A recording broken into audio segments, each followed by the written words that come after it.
สบายดีทุกคนเนาะมื้อนี้ก็มาพบกับแซงคันเช่นเคย สบายดี คือตอนนี้มีเวลาว่างน้อยหนึงขสั้นพาน้องๆเขามากินข้าวปลาเดี๋ยวเขาไปแนะนำฮูกจักแต่ละคนก่อนเนาะก่อนจะไปกินเหล้ากินเบียร์โอเคสบายดีทักทายสบายดีทุกคน สบายดี โอ้เบิ่งคนไหนเนาะคือมื้อนี้เขามาเฮ็ดหยังแน่ ก็กินข้าวปลากินเหล้ากินเบียร์นำชาวบ้านเนาะชาวนุ่มบ้าน นี่คือเบียร์จินเนาะ ผมก็บาดอยเลย แล้วก็มีอันนี้คือเหล้า เหล้าขาว เหล้าขาวแล้วก็มีแกนตะเวนเนาะตัวนี้คือแกนตะเวนแล้วก็มีขนมนี่คือขนมไทยบ่มีซาวเนาะตอนนี้ไม่มีซาวมีแต่เบาๆเนาะเจ้าคือตอนนี้พวกเขามาเริ่มกินเบียร์ก่อนเนาะคือน้องๆเขาบอกว่า กินปองทำอิดเมนเขาต้องกินหมดวัดเดียวเนาะแล้วต่อไปเขาจีลมเรื่องอะไรทำไมกันเนาะเอาแก้เลยแต่ละคน แกะ อายา แกะลุง นี่ เย่ บ่มีเวียบ่มีงานพากันมากินเบียร์ดิ้นอยู่นอกบ้านเนาะพอดีอยู่ที่นี่มีสัญญาณอยู่ในบ้านบ่มีเนาะนี่คือสถานที่ดิ้นโทรศัพท์เนาะมาซอกหาอินเทอร์เน็ต แล้วก็ บอนที่ว่ามีสัญญาณเน็ตเนาะ บรรยากาศก็ดีด้วย นี่คือบรรยากาศแบบ บ้านนอกเนาะ อยู่ดอย Non, de play. Non, เออ moi, je fais du tout. น่าจะบ่มืดดอก อร่อยมาก เมื่อย อร่อยมาก เมื่อยกิน Moi, pas de temps à finir. ดูนี่พอดูดู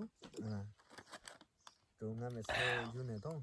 Tu oui, là, tu dois me tout. กินหมดแล้ววะเอากินเลยเอาพอดีบ่มีมือกล้องเนาะอันนี้เป็นมือกล้องเอง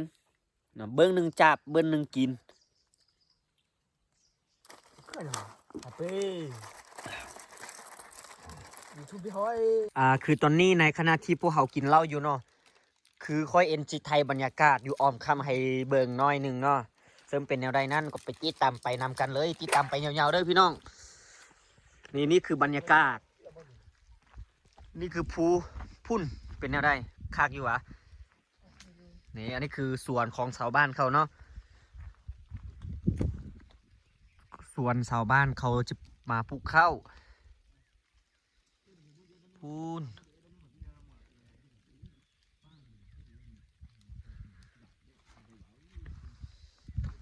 นี่คือบรรยากาศแท้ๆบรรยากาศโคตรดีเนาะมือนี้ฝนน้อยหนึงเด้หันพูนอันนั้นแมนส่วน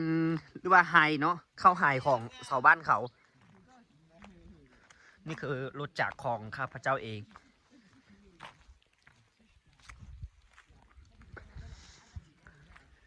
ตอนนี้โบได้อยู่ในบ้านเนาะมาอยู่นอกบ้านออกจากบ้านมาประมาณ2 กิโลเมตรนั่นก็คือสวนของชาวบ้านเขาเนาะ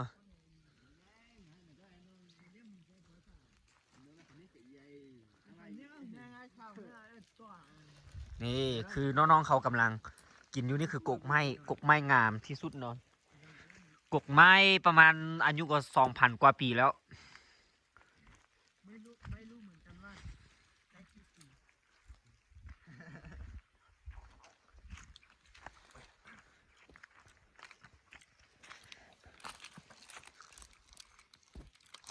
Cái thằng mới chọn sao mày á? Rồi. Nó dùng đấy thằng mới chọn eng. ไม่มีลำโพงไม่มีลำโพง โอเค คือตอนนี้ก็เอาผู้สาวมานำแล้ว2-3 คนนี่เอาแนะนำซื้อก่อนซื้อยัง ซื้อกระจอก ซื้อยังเบอร์โทรเนี่ยได้มาฝากอีกทีเนาะเดี๋ยวผู้เบาล้อจะมาติดต่อให้นะพอล้อจะมาโทรหาเนาะนี่คือผู้สาวบ้านเนาะนี่คือน้องสาวเนาะ Để cho siêu nặng nè. มีสาว2 คนแล้วก็มีเบาประมาณ4-5 คนนี่แหละ 4 คน 5 คน. ตอนนี้คือบรรยากาศก็คึกคักอยู่เนาะโอ้ยมวนอีดีเนาะส่วนตอนนี้ก็ มากินเบียร์กันเอ้าแจ้งเบียร์ไหมรู้สึกว่ายามเมาได้แล้วกินได้แต่2 ปองสื่อได้เนาะไม่ได้กินหลาย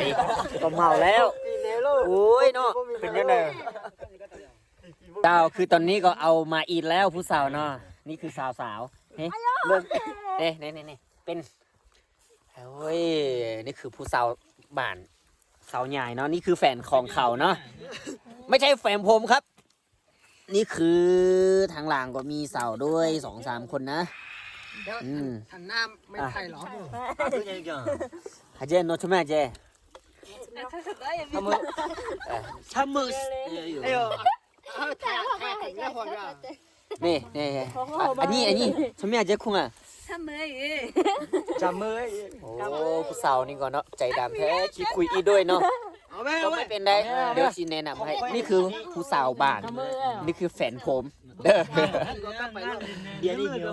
นี่ทางล่างคือน้องๆเขาอยู่ด้วยนี่คือหัวหน้าเนาะนี่คือคนเขาแล้วแก่แล้วสวัสดีท่านผู้ชมผมแบกกึเนาะคือวันนี้ผมจะมารีวิวในการกินข้าวปลาเนาะคือ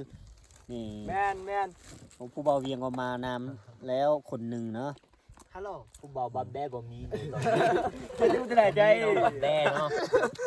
เอาแล้วขี้คุย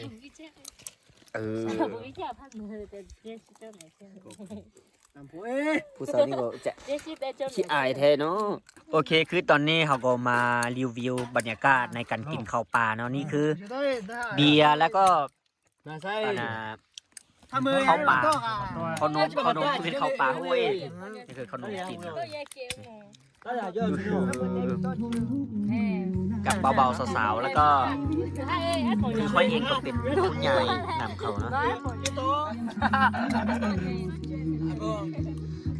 พอลาจีใช่พอลาจีใช่มีดูนี่คือบรรยากาศเนาะรู้สึกว่ามวลหลายเนาะโดนบังคับให้เขากินเบียร์อีกแล้วผู้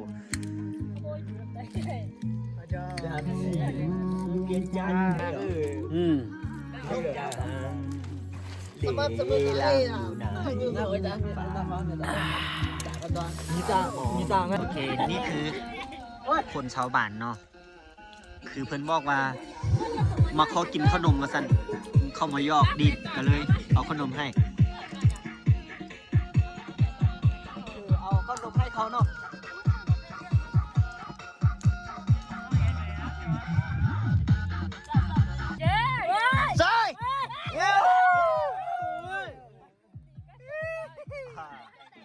บอกว่ากลางเปยเนาะว่าซ้ำมือคนนู้นนี่ซ้ำมือ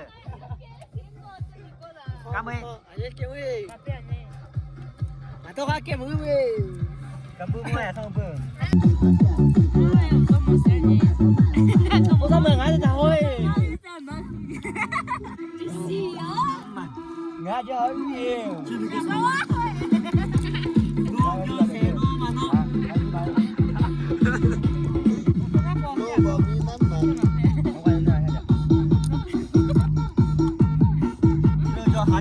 把道理了啊！我吃都不叫叫，这个不管上几天哎。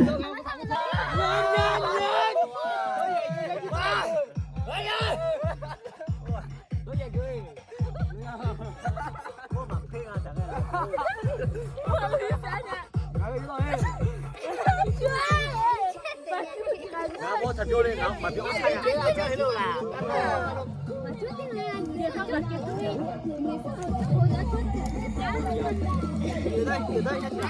你跑几了？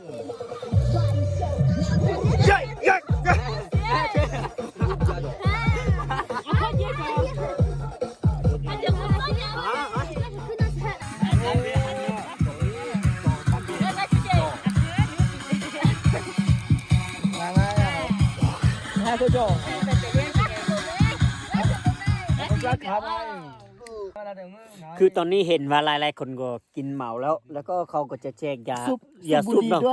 บุหรี่เนาะมาแจกมาให้ผมดิผมจะมาซุปให้ดูเนาะ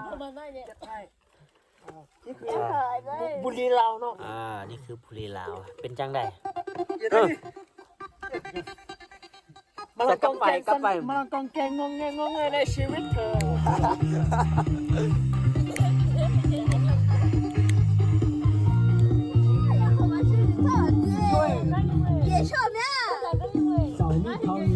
เต้นหลายๆคนที่มันเต้นอยู่ตัวนี้นี่คือบรรยากาศที่ว่าเวลาเมาเนาะเมาเท่าบ่เมาปานใดเด้อเนาะมีจิตเลยโอ้ยโอ้ยน้ำมันไงพวกเคยบอกใช่มันพังไปเบิดแล้วเหตุใดแค่เลือใจเจ้าของขอโทษที่เขาไม่เป็นขอโทษที่เขาไม่เป็นมันไม่ยิงกองสารนนกองแกงมันเลยมันได้มับมันแงงงในชีวิตเธอขอโทษที่เขาตีก้อนสารน้องกังเย็นไม่ยุ่งแง่แง่มันงงแงในชีวิตเธอ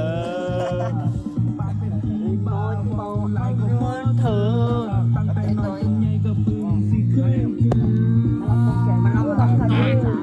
มาลองกองแกงโน้ตใจ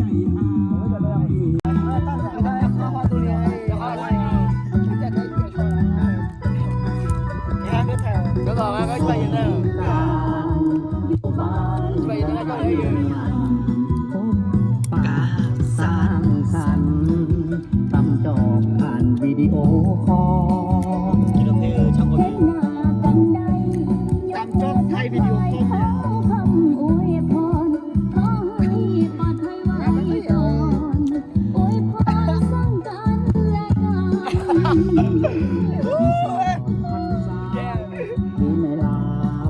ดีดี ขอให้ท่านโชคดีโลกาอย่ามีให้พ้น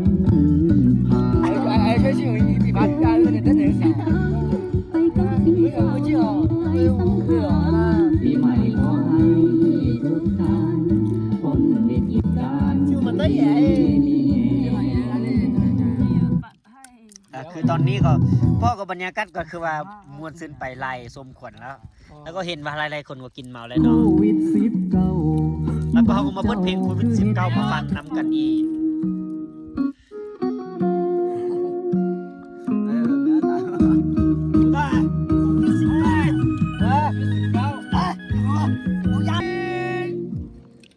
漂亮的让我面红的可爱女人，让我心疼的可爱女人，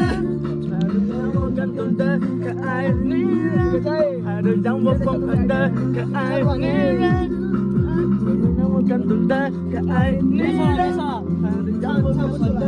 可爱女人，让我感动的可爱女人，让我疯狂的可爱女人。点一下老温别助力可爱女人，那你老温别努力一下，简单爱来，那个菜要别久，简单爱。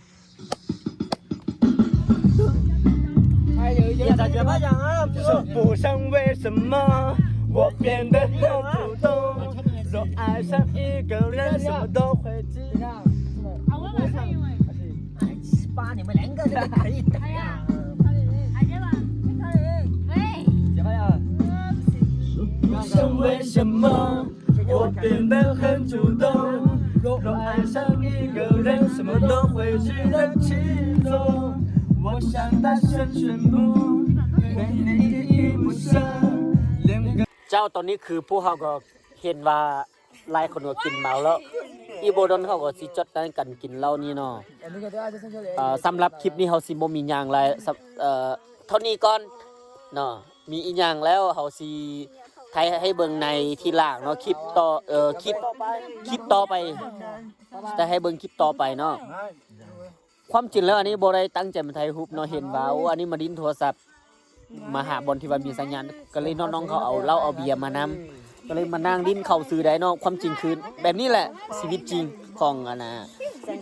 รูปอันนั้นเนาะบ้านนอกรูปจนๆคือเขานี่ก็ประมาณนี้แหละเด้อขอให้ทุกคนได้ติดตามในซ่อนน่ะนะแซงคำ Channel เด้อบ๊ายบายเฮ็ดบ๊ายบายเขาจะกลับแล้วเนาะ